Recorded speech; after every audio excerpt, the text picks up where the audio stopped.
What's up YouTube? KS Gun Guy here. Thanks for joining me today as always.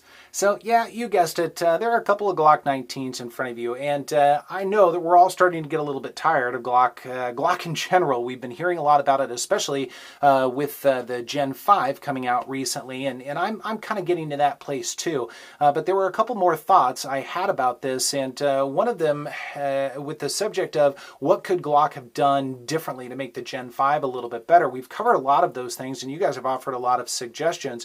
One thing that almost nobody has said yet, and I was a little bit surprised about this, was one feature that Glock has actually had for quite some time now. And I've been watching some of the different videos on this particular style of Glock, not only recently, but over the past few years. And I finally, and I'm totally late to the party, I finally decided to take the plunge and see if I could tell a difference between this particular firearm and a regular Glock 19. So my Glock 19 Gen 5, I'm going to get out of the way for a little while and make some room for the star of the show, so to speak.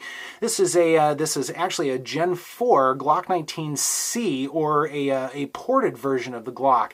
And once again, I'd never really had any experience. I knew they were out there, I knew they were around, but I just had not really taken the leap into this particular firearm. I just really didn't have much of an interest, and the only ported gun I've really ever had any experience with was the Shield Performance Center, and I thought it was a fine gun, but at the end of the day, it just wasn't anything that excited me too much. But I decided with a bigger gun, perhaps I'd be able to tell a little bit more, and I have to say, I can tell a bigger difference. So I'm excited to share all of that with you guys. Now, this is not a deep dive into Glocks. We're not going to spend a lot of time on specs or anything like that, because we've heard them over and over and over again. And this is not a stock Glock. I've got a lot of components that I've changed out, especially with the Apex trigger and some of the internals and that sort of thing. So it's not really a fair stock Glock. It's really more about this ported barrel right here. There are some distinct advantages that I've found in my shooting with ported barrels, one of the biggest ones being because when that gun goes off and the gun cycles during that process, some of the gases actually escape out the top of the barrel. You probably know that, but what that means is it actually presses the gun down just a little bit. It's not a lot. I'm not sure how measurable it is. I'm sure there's some scientific experiments out there, but it's enough to where you can definitely notice it. And because of that, it just keeps the gun a little bit more flat as you're shooting, which is really cool. Now, there is a little bit of a loss of velocity, although again, I'm not a scientific person. This is not a scientific channel. I can't tell you exactly what the loss is. I know there have been some videos on that in the past. I would suggest looking that up after this video, of course. But again, I noticed a difference far more than I thought I would, and I actually took the Gen 5 19 along with this, and I shot the two together. So I'm excited to share some of that shooting with you. So let's go ahead and take a look at a little bit of that shooting, and we'll talk a little bit more about it when we get back.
Welcome back. I hope you enjoyed that footage at the range. So from a shooting perspective, both guns did very well. It was almost tough to really tell the difference between the 19C and the Gen 5 19 without the ported barrel.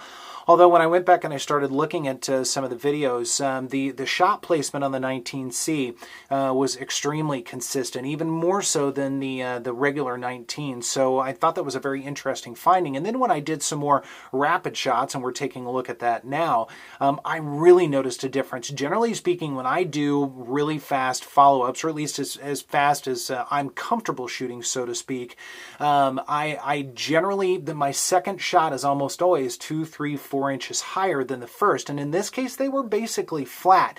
And I do attribute that to the ported barrel. I thought that was a pretty interesting finding.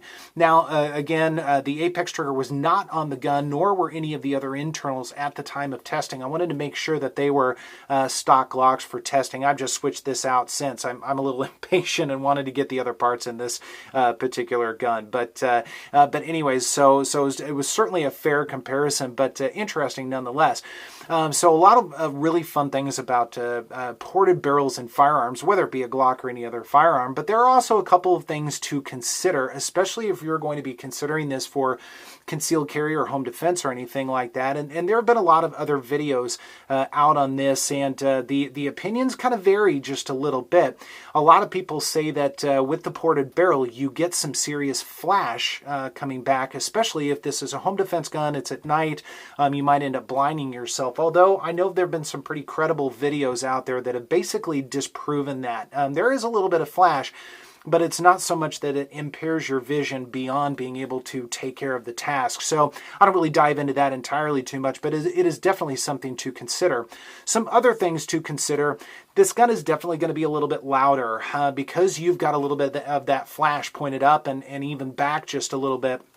There's a little bit more percussion going on, so make sure you have some pretty good hearing protection, and also a consideration for concealed carry or home defense because that percussion is going to be a little bit louder.